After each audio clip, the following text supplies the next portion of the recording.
Mga idol, sa kabila nga po ng hindi magandang simula ng Eastern Conference defending champions na Miami Heat, nagawa para naman nga po nilang biglang umangat sa standings ngayon. Yan naman ang ating unang story na pag-uusapan na susundan ko na rin ang balitang aminado nga po ang Clippers na hirap silang paganahin ng kanilang super team at ang balitang si Alex Caruso nga talaga ang posibleng makuha ng Lakers sa trade at hindi si Zach LaVine. Kaya mga idol, tara, umpisahan na natin to.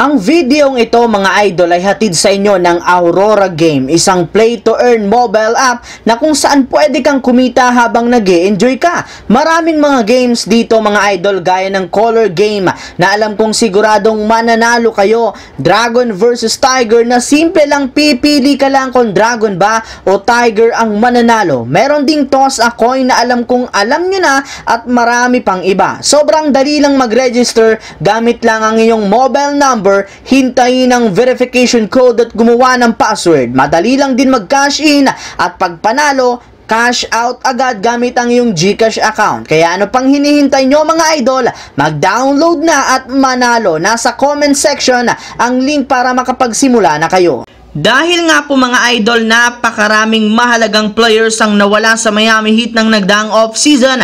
Nawalan nga po sa kanila ng tiwala ang ilang mga NBA analysts na mauulit pa ng kanilang team ang kanilang nagawa last season. Sa katunayan, hindi nga ganun kaganda ang simula ng Miami sa kanilang unang mga laro matapos silang maagang bumagsak sa Eastern Conference. Pero hindi rin naman nga nagtagal at nakagawa rin naman sila ng paraan para maayos ang kanilang kupunan matapos silang manalo sa kanilang huling 6 na laban kung saan kasama na nga po dyan ang kanilang napaka-impressive 4 road game winning streak. Kaya dahil nga po sa sunod-sunod na pagkapanalo ng Miami, bigla na lamang nga silang umangat sa 7 wins, 4 losses kung saan tabla na sila sa Milwaukee Bucks at Indiana Pacers. Pero napakaaga pa rin naman para magpakampante ang Miami, gayong maaari para naman silang mahulog sa baba ng standing. Samantala, pumunta naman tayo sa ating pangalawang storya sa balitang aminado nga po ang Clippers na hirap silang paganahin ang kanilang super team. Marami nga po mga idol sa mga fans ng Clippers ang hindi nagustuhan pa ang pinaggagawa ngayon ng kanilang kupunan sa kanilang mga nagdaang pagkatalo. Ika nga, nagiging joke lamang nga po ang super team ngayon ng Clippers since sobra talaga silang hihirapan na manalo. Maging ang mismong head coach ng Clippers na si Coach Ty Lue, hindi na rin naman napigilan pa ang kanyang sarili na umamin sa kanyang ginawang interview na sobra siyang nahihirapan na paganahin ang kanilang bagong super team since lahat nga po ng kanilang mga ginawang bagong estratehiya at rotation hindi umuubra sa kanilang mga nakalipas na laban. Pero wala rin naman silang ibang choice ngayon kundi ipagpatuloy lamang ang paggawa ng ilang mga adjustments sa kanilang susunod na laban hanggang sa tuluyan na nilang makuha ang tamang timpla para paganahin ang kanilang super lineup. Habang dumako naman tayo sa ating huling storya ngayon sa balitang si Alex Caruso nga talaga ang posibleng makuha ng Lakers sa trade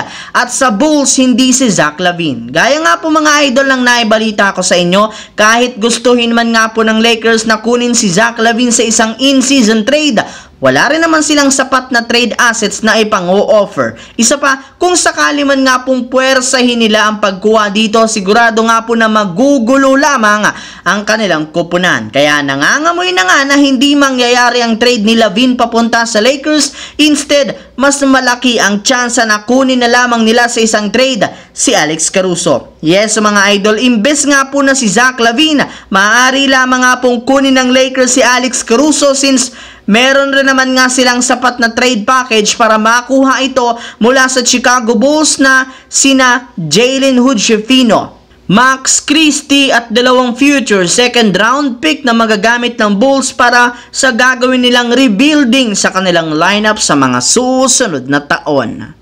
So that's it mga idol, ang ating bagong video ngayon na ating pinag-usapan dito. Once again, this is your J-Zone TV. Huwag kalimutang mag-like at syempre mag-subscribe na rin. Pindutin ang notification bell sa akin channel para lagi kayo maging updated sa mga videos na pinapalabas ko. Isang malaking shout out sa lahat ng solid J-Zone TV na laging nanonood dyan. Maraming salamat mga idol.